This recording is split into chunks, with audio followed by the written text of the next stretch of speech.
اعوذ باللہ من الشیطان الرجیم بسم اللہ الرحمن الرحیم۔ شروع اللہ کے نام سے جو بڑا مہربان نہایت رحم والا ہے۔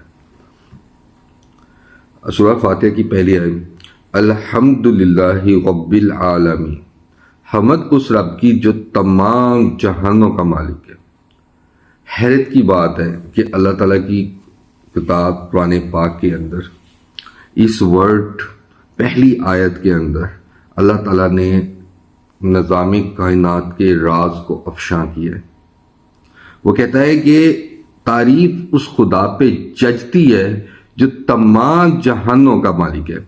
آپ یقین کر سکتے ہیں کہ یہ جہان کتنی وسعت رکھتا ہے۔ ہمارا جہان لاکھوں ستاروں پر مبنی کلسٹر سپر کلسٹرز پر مشتمل ہے۔ یہ ایک ببل کی مانند ہے۔ یہ تحقیق لیٹسٹ ٹیلیسکوپ جیم ویب اور دوسری ٹیلیسکوپ جو سی ہیں ان سے کی گئی ہے۔ اس کے پیچھے صدیوں کی ریسرچ شامل ہے، لیکن اس کے بعد جو چیز جس پوائنٹ پہ آئی ہے، جس کو 1400 سال پہلے قرآن پاک نے اس رائٹر نے تب لکھا تھا، تب یہ علم اس لیول پر نہیں تھا۔ وہ بیان کرتا ہے کہ تمام تعریفیں اس رب پہ جچتی ہیں جس کی وسعت تخلیق تمہاری سوچ سے بھی کہیں زیادہ ہے۔ یہ ثابت کرتی ہے کہ وہ ایک بہت بڑا ملٹی ٹاسکر ہے، عظیم ترین تخلیق کار ہے۔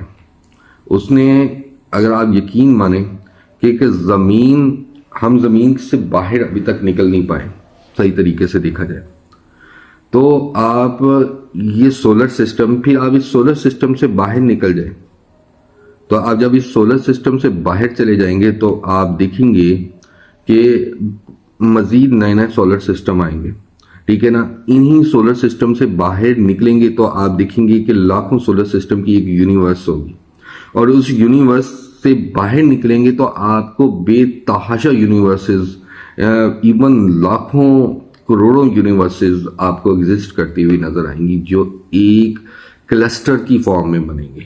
اور اس کلسٹر سے جب آپ باہر نکلیں گے تو آپ کو تھاؤزنڈز آف کلسٹرز نظر آئیں گے جو مل کر ایک سپر کلسٹر بنا رہے ہوں گے۔ اور جب آپ ان سے باہر نکلیں گے تو کئی آپ کو تھاؤزنڈز آف سپر کلسٹر کر رہے ہوں گے، ایگزسٹ کر رہے ہوں گے، جو ایکسپینڈ کر رہے ہیں اور ایک ببل کے اندر ہے، جس کو اس جہان یعنی آسمان کا ذکر بیان کیا گیا ہے۔ اور خدا تعالیٰ کہتا ہے کہ وہ سارے جہانوں کا مطلب اس نے اس سے بھی مزید اوپر جا کے آسمان تخلیق کیے ہوئے۔ ہر ایک آسمان کے اندر ایک جہان ہے۔ اگر ہم یہ لے لیں تو ہم اللہ تعالیٰ کی اس وسعت تک پہنچ سکتے ہی نہیں۔ اللہ تعالیٰ کی وسعت بہت عظیم ہے۔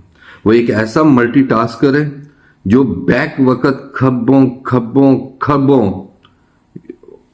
ورکس کو ایفیشنٹلی کوئکلی پرفارم کرنے کی قابلیت رکھتا ہے۔ انسان صرف ایک یا بہت حد تک 2 ٹاسک ایٹ اے ٹائم کر سکتا ہے۔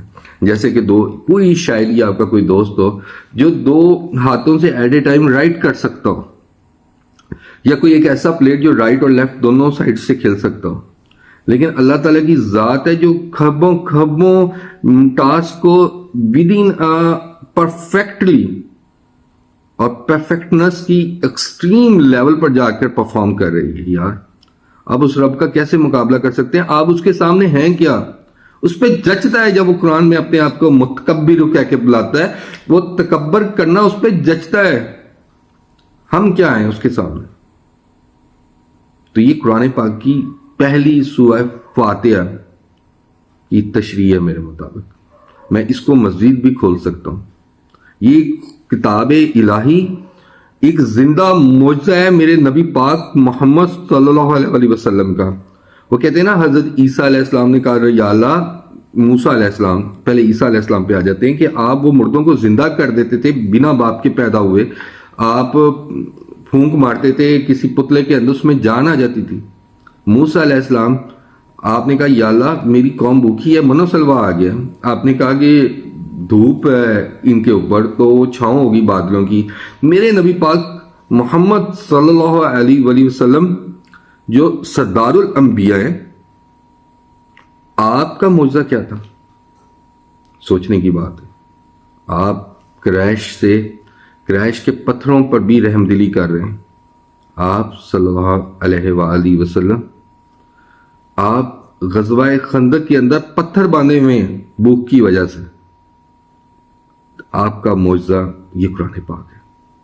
یہ اپنے آپ کو ہر ایک سیکنڈ اپ ٹو ڈیٹ کر رہے ہیں. یہ بڑی حیرت انگیز بات ہے کہ ایک ایسی بک ہے جو 1400 سال سے اپنے آپ کو اپ ٹو ڈیٹ کر رہی. ورنہ کوئی بھی بک آپ لکھ لو، وہ ایک منتھ، ایک سال، 10 سال، ایک صدی کے اندر آؤٹ ڈیٹڈ ہو جاتی ہے.